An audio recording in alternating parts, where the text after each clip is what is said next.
Hi! Hello! Welcome to our channel. నేను మీ సిరి.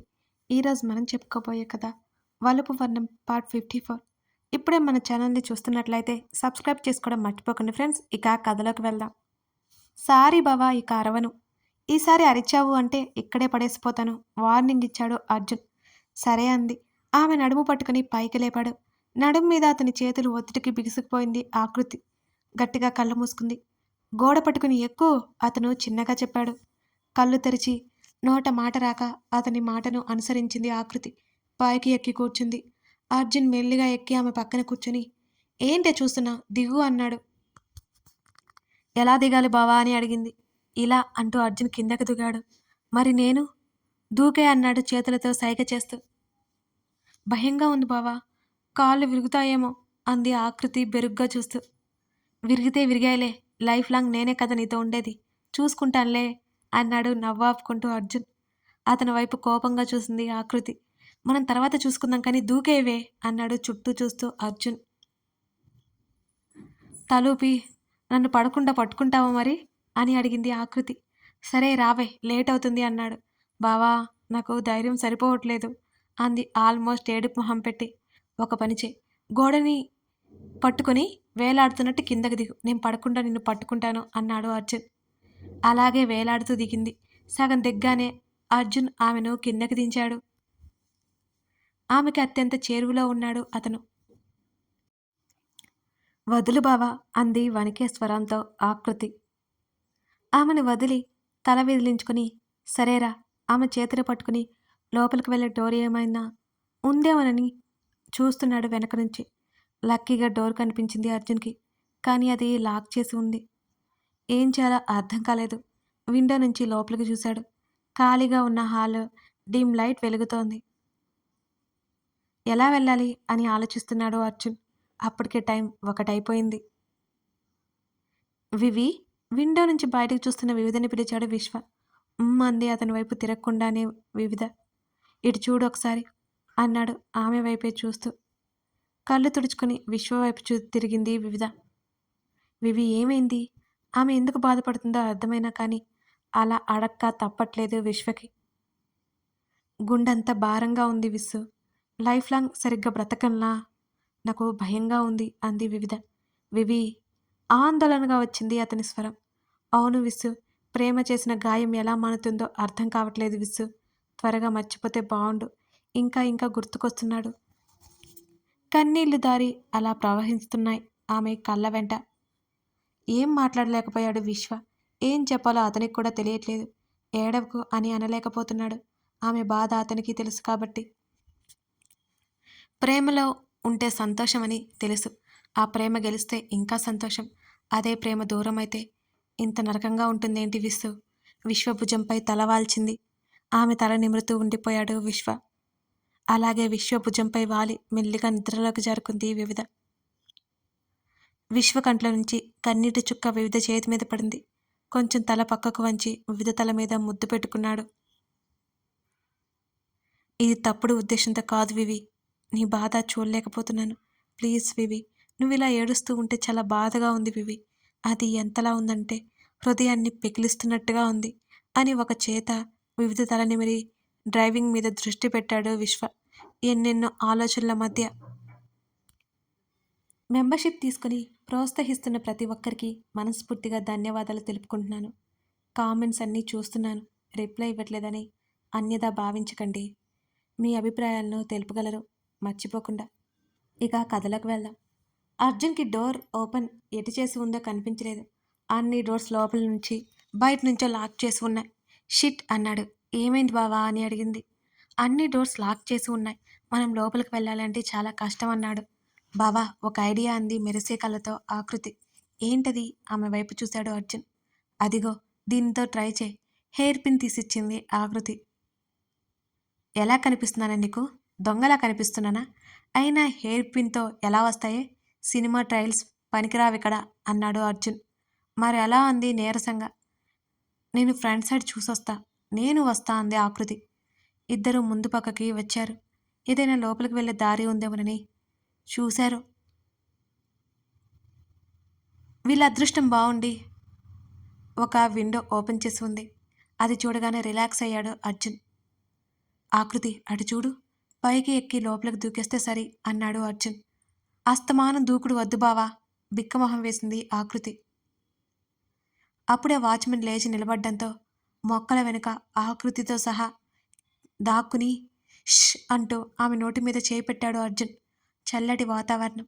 అతని ఒక చెయ్యి ఆమె భుజం మీద, ఒక చెయ్యి ఆమె నడుం చుట్టూ ఉంది. ఆమె మెడకి వెచ్చగా తాకుతున్న అతని ఊపిరికి చిరుచెమటలు పట్టేశాయి ఆమెకి. కొంచెంసేపు అటో ఇటు తిరిగి మళ్ళీ వెళ్ళి చైర్లో కూర్చొని కళ్ళు మూసుకున్నాడు. ఆకృతితో సహా పైకి లేచాడు. ఆకృతి మాత్రం అలాగే బిగుసుకొని ఉండిపోయింది. పైకి ఎక్కాలంటే అతని సహాయం అవసరం తనకి. మళ్ళీ తియ్యటి వేదన అనుభవించక తప్పదు. తనకి మాత్రం. ఇందాక అరిచినట్టు అరవకు సరేనా అన్నాడు అర్జున్. అలాగే అన్నట్టు తల ఊపింది ఆకృతి. ఎక్కు మరి. ఆమెను పైకెత్తాడు నడుం పట్టుకొని. అతనేమీ గమనించే స్థితిలో లేడు. ఆమెకి గమనించక తప్పట్లేదు మరి. ఒకరి తర్వాత ఒకరు ఆ ఇంట్లోకి ప్రవేశించారు. అది ఒక రూమ్. ఇద్దరు అక్కడి నుంచి హాల్లోకి వచ్చి ఎవరూ చూడకుండా అన్ని గదులు వెతకసాగారు. ఎవరో కనిపించట్లేదు ఇంట్లో. మెల్లిగా స్టెప్స్కి పైన ఉన్న రూమ్, ఒక్కొక్క రూమ్ వెతుకుతూ ఉన్నారు ఇద్దరు. అన్ని రూములు లాక్ చేసి ఉన్న ఒక రూమ్ మాత్రం కొద్దిగా తెరుచుకొని కనిపించింది. మెల్లిగా తలుపు తీసి చూశాడు అర్జున్. ఎవరో ఒక అతను బెడ్కి అడ్డంగా పడుకొని నిద్రపోతున్నాడు. ఆ రూమ్ అంతా డ్రింక్ బాటిల్స్తో నిండిపోయింది. ఆకృతిని బయటే ఉండమని చెప్పి అతనికి దగ్గరగా వెళ్ళి గమనించాడు అర్జున్. అతను ఇప్పుడిప్పుడే లేవడని అర్జున్కి అర్థమైంది. ఐశ్వర్య దగ్గర తీసుకున్న నెంబర్కి కాల్ చేశాడు. ఆ బెడ్ పక్కన ఉన్న అతని ఫోన్ మోగింది. అతడే ఆ వ్యక్తి అని కన్ఫర్మ్ అయింది అర్జున్కి. తొంగి చూస్తున్న ఆకృతిని రమ్మన్నట్టు సైగ చేశాడు అర్జున్. ఒక చేయి తీసుకొచ్చి స్పృహ లేకుండా పడి ఉన్న అతన్ని అక్కడ దొరికిన అతని బట్టలతోనే కట్టేశాడు మెల్లిగా. బావా, ఏం చేస్తున్నావు? వెళ్ళిపోదాం పదా, పోలీస్ కంప్లైంట్ ఇద్దాం అంది ఆకృతి కంగారుగా. ఏం కాదు, నువ్వు ఆగవే. ఆమెతో చెప్పి ఒక బకెట్ నీళ్ళు తీసుకొచ్చి అతని ముందు పెట్టాడు అర్జున్. బావా, ఏం చేస్తున్నావు? కంగారుగా అడిగింది ఆకృతి. వెళ్ళి డోర్ విండోస్ క్లోజ్ చేసిరా అని ఆకృతికి చెప్పాడు అర్జున్. అతను చెప్పినట్టుగానే అన్నీ మూసివేసి వచ్చింది ఆకృతి. కుర్చీలో నిద్రపోతున్న వ్యక్తి మీద బకెట్తో నీళ్లు ఫోర్స్గా కొట్టాడు అర్జున్. ఉలిక్కిపడి మత్తుగా కళ్ళు తెరుస్తూ మోస్తూ ఉన్నాడు అతను. అశ్విన్ వాళ్ళకి కాల్ చేసి ఐశ్వర్యకి ఫోన్ ఇవ్వమన్నాడు. హలో ఐశ్వర్య, ఇతను నీకు తెలుసా? వీడియో కాల్ కనెక్ట్ చేసి అడిగాడు.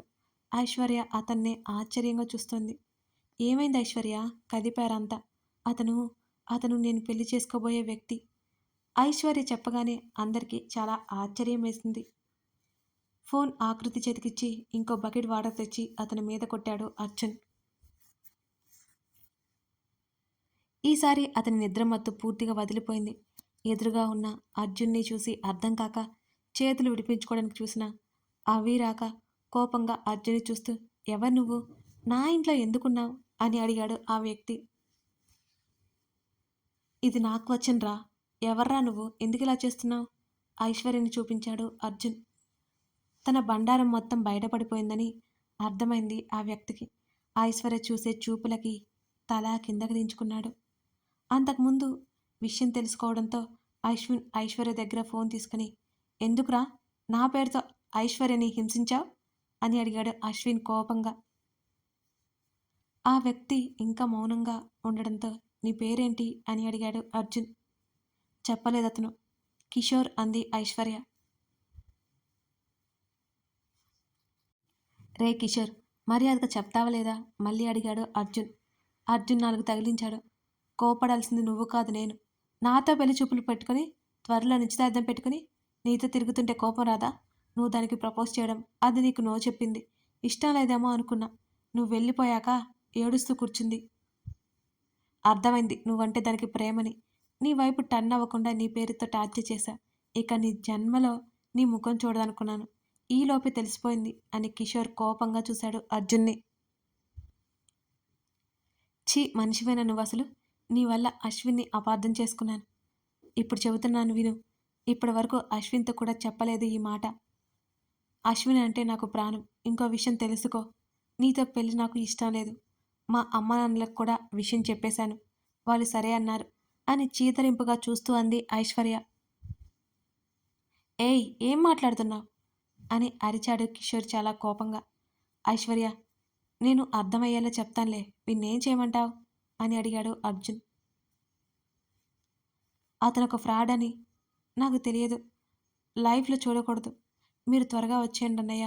ఫోన్ పెట్టేసింది ఐశ్వర్య. ఐశ్వర్యనే చూస్తున్న అశ్విన్ని చూడగానే ఆమె తలదించుకుంది. నేను ఇప్పుడే వస్తా. నవ్వుకుంటూ వాళ్ళని వదిలి రూమ్ బయటికి వెళ్ళిపోయింది నవిక. కిషోర్ మీద సహస్ర అష్టోత్తరపు పూజలు జరిపి అలాగే వదిలి బయటికి వచ్చేసరి వెనక నుంచి విండో గ్లాస్కి రాయి విసిరి దాక్కున్నారు. వాచ్మెన్కి మెలకువ వచ్చింది. హడావుడిగా ఇంట్లోకి వెళ్ళాడు. అర్జున్, ఆకృతి ఇద్దరు బయటకొచ్చేశారు. బైక్ మీద స్టార్ట్ అయ్యారు ఇద్దరు. బావా, మనం హాస్పిటల్లో ఉన్నాం అని అత్తకి అమ్మకి చెప్పావా అని అడిగింది కంగారుగా ఆకృతి. చెప్పానులేవే అన్నాడు అర్జున్. ఏం చెప్పావు అని అడిగింది. అత్త నీ కూతుర్ని షికారుకి తీసుకువెళ్తున్నా అన్నాను. అలాగే అంది. ఇక అమ్మ కూడా ఒప్పుకుంది అని తల పక్కకి తిప్పి అర్జున్కి కోపంగా తన్నే చూస్తూ కనిపించింది ఆకృతి. అర్జున్ నవ్వుకున్నాడు. అంతా వెటకారమే. ఆమె గొనిగింది. వినిపించలేదు అన్నాడు అర్జున్. ఆ, మంచోడివి అంటున్నా అని మూతి తిప్పింది వెటకారంగా ఆకృతి. ఆ విషయం నాకు తెలుసులే అన్నాడు అర్జున్. బైక్ ఆపాడు. చుట్టూ చీకటి, తక్కువ వెలుతురు, ఆకాశం మబ్బు పట్టి నక్షత్రాలను దాచేసుకుంది అన్నట్టుగా ఉంది. చల్లటి గాలికి వణుకు పుడుతోంది ఆకృతికి. ఇక్కడ ఆపావెందుకు? చుట్టూ భయంగా చూసింది. పగలైతే చిక్కవుగా మాట్లాడాలి నీతో అన్నాడు అర్జున్. వినే ఓపిక నాకు లేదు. వెళ్దాం పదా బావా అంది. అతను దేని గురించి మాట్లాడతాడో ఆమెకి ముందే అర్థమై అంచనా వేస్తూ విషయం విను ముందు అని ఆగి ఆమె వైపే చూస్తూ వివిధతో ఏం మాట్లాడావు అని అడిగాడు అర్జున్. నీకెందుకు? ఆకృతి కంగారు పడింది. నా టాపిక్ మాట్లాడినప్పుడు నాకు తెలియాలి కదా అని అడిగాడు అర్జున్. అవును, నీ టాపిక్నే. నువ్వు వివిధ హ్యాపీగా ఉంటారని నమ్మకం కలిగించాను అంది బెరుకు లేకుండా ఆకృతి. నా నిర్ణయం నువ్వు చెప్పడం ఏంటి? నా గురించి నీకేం హక్కు ఉంది అని వివిధకి మాటిచ్చావు నువ్వు అని అడిగాడు ఆవేశాన్ని అణుచుకుంటూ. ఇంకేం మాట్లాడలేకపోయింది ఆకృతి. నిజమే, తనకేం హక్కు ఉందని వివిధకి మాటిచ్చి వచ్చింది ఆమె అనుకుంది. నువ్వు కాదన్నావు, పొమ్మన్నావు. అది నీ మనసుకు నచ్చిన నీకిష్టమైన పని. కానీ నా విషయంలో నీ అభిప్రాయాన్ని నా మీద ఎలా రుద్దేస్తావే? నాకు నా మనసుకి వాల్యూ లేదా? నా లైఫ్ని నువ్వెలా డిసైడ్ చేస్తావు అని అడిగాడు అర్జున్ సీరియస్గా. నేనేమి కానా బావా నీకు అని అడిగింది ఆకృతి. నువ్వే నా లైఫ్ అవ్వు, అప్పుడు అది నీ ఇష్టం. ఎందుకంటే నువ్వు అందులో సగం ఉంటావు. కానీ బంధుత్వం తప్ప ఏమీ లేదన్నావుగా. మరి అలాంటప్పుడు నా లైఫ్ని డిసైడ్ చేసే హక్కు నీకెక్కడిది అని అర్జున్ అరిచాడు. నువ్వు సంతోషంగా ఉండడం ముఖ్యం నాకు. అందుకే నీ నిర్ణయంగా నా నిర్ణయం చెప్పాను అంది ఆకృతి గట్టిగా. ఉండలేనే, నేను సంతోషంగా ఉండలేను. నీతో ఉంటేనే నాకు సంతోషం. నేను సంతోషంగా ఉండగలను అని ఎలా చెప్పాలి నీకు? అతను జుట్టు పట్టుకొని అటు ఇటు తిరుగుతూ కోపంగా అరిచాడు. మరి అలాంటప్పుడు వివిధకి ఎందుకు దగ్గరయ్యావు బావా? ఆమె కళ్ళు వర్షించడం మొదలుపెట్టాయి ఆ మాట అడుగుతున్నప్పుడు. అప్పుడు నేను ప్రేమించాను అని అనుకున్నాను. ఇష్టం తనంటే. అందుకే అన్నాడు ఇక చెప్పలేక. కేవలం ప్రేమ లేకుండానే ముద్దు పెట్టుకున్నావా తన్ని? ఆకృతి అరిచింది చాలా గట్టిగా. ఆశ్చర్యంగా చూశాడు ఆమెని. ఇదైతే ప్రేమ లేకుండా చేయవు కదా బావా అని అడిగింది. మోకాళ్ళ మీద కూలబడిపోయింది ఆకృతి. ఆమె ఎదురుగా కూర్చొని ఆమె భుజాలు పట్టుకుని తన వైపుకి తిప్పుకొని, ఆ రోజు నన్ను నమ్ముకుని వచ్చిన ఆ అమ్మాయి బాధపడుతుంది అని అలా చేశాను. తనంటే ఇష్టమే కాదన్ను, కానీ అది ప్రేమగా మారలేదే. జీవితాంతం అది నిలవలేదు ఒత్తిపడి చెప్పాడు అర్జున్. అదే అడుగుతున్నాను.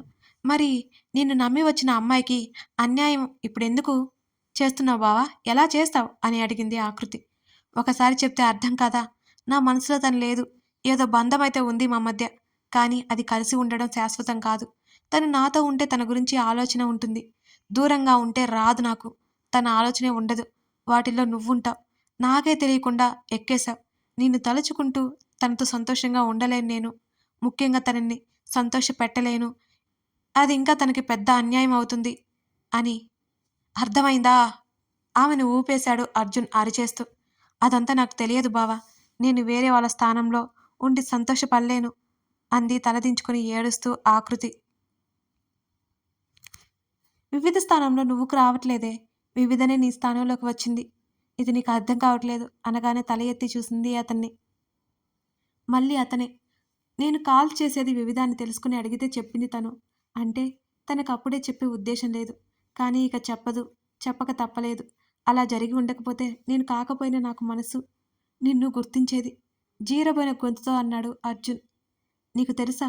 నువ్వు నా దగ్గరికి వచ్చి అల్లరి చేస్తూ ఉంటావు కదా! అప్పుడు కాసేపటి వరకు నాకేమీ అర్థం కాదు. వింత ఫీలింగ్ అసలు అని హృదయం మీద చేతిని ఉంచుకుని ఆ మాట చెప్తూ ఏముందిలే అని వదిలేశాను. కానీ నా మనసుకి ఎప్పుడో నాకే తెలియకుండా నువ్వు ఆక్రమించేశావని తెలుసుకోలేకపోయానే అప్పుడు. తెలిసినసరికి చాలా ఆలస్యమైంది. పరిస్థితులు పగబట్టేశాయి నా మీద. వాటిని చక్కదిద్దేసరికి మొదటికే మోసం వచ్చింది అని చెప్పి ఆమె వైపు బాధగా చూశాడు అర్జున్. ఏడుస్తూ అతను చెప్పేది వింటోంది ఆకృతి. ఈ కన్నీళ్ళంటే నేనసలు చూడకూడదు అనుకున్నాను. ఇప్పుడే కాదు, నాకు ఊహ తెలిసినప్పటి నుంచి ఏడవకు అంటూ ఆమె చెంప మీద ఒక చేతిని ఉంచి మరొక చేత్తో ఆమె కన్నీళ్లు తుడిచాడు అర్జున్. ఈ వేదన అనుభవించలేక పోతున్నాను బావా. చంపక నన్ను దీనంగా అడిగింది అతన్ని. అతని చేతిని ఇంకాస్త గట్టిగా పట్టుకుని. ఇప్పుడు కూడా నీ మనసు నన్నే కోరుకుంటోంది. ఆమె హృదయం మీద వేలు పెట్టి చూపించాడు అర్జున్. లేదు అంది చెంప కిందున్న అతని చేతిని పట్టుకుని. అతని చేతి మీద ఆమె చెంప వాల్చేస్తూ. ఆమెను అలాగే ఎదకి హత్తుకున్నాడు అర్జున్. వాన చినుకులు రాలాయి. అతని ఎద మీద వాలి వెక్కి వెక్కి ఏడుస్తూ ఉండిపోయింది ఆకృతి. ప్లీజ్ ఏడవద్దు ఆమె తల మీద అతను చేత్తో నిమిరాడు. దూరంగా ఉండు బావా నాకు అంది అలాగే ఏడ్చేస్తూ ఆకృతి. నా వల్ల కాదే ఇంకాస్త గుండెల్లో పొదువుకున్నాడు అర్జున్. వర్షం దాటికి ఇద్దరూ తడిసి ముద్దైపోయారు. ఆమె ముఖాన్ని చేతుల్లోకి తీసుకుని ఆమె తల మీద తన తలని ఆనించాడు. ఆమె కళ్ళు మూసుకుంది కొన్ని క్షణాల పాటు. బలహీనరాల్ని చేయొద్దు బావా నన్ను. ఆమె స్వరం వణికింది ఈసారి. ఊపిరసలాడట్లేదే చిన్నగా చెప్పి ఆకృతి పెదవుల మీద ముద్దు పెట్టుకున్నాడు అర్జున్. కథ కొనసాగుతోంది. అర్జున్ ఆకృతి కలిసిపోబోతున్నారా? లేక ఇంకేమైనా జరుగుతుందా? మీకు ఇంకో విషయం చెప్పాలండి. మన సిరీ డైరీస్‌లో 'లీలావతి' అనే స్టోరీ రన్ అవుతోంది. ఒకసారి చూడండి. మీకు బాగా నచ్చుతుంది. తప్పకుండా ఓ 10 ఎపిసోడ్‌లు చూడండి. ఖచ్చితంగా నచ్చుతుందని నేను చెప్పగలను. అది రొమాంటిక్ లవ్ స్టోరీ. మిస్ అవ్వకండి. అలాగే సబ్స్క్రైబ్ చేసుకొని సపోర్ట్ చేస్తారని నేను భావిస్తున్నాను. లైక్ చేసి మీకేమనిపించిందో కామెంట్ చేయండి. స్టోరీ లింక్స్ కింద డిస్క్రిప్షన్‌లో ఇస్తాను. Thank you for watching this video.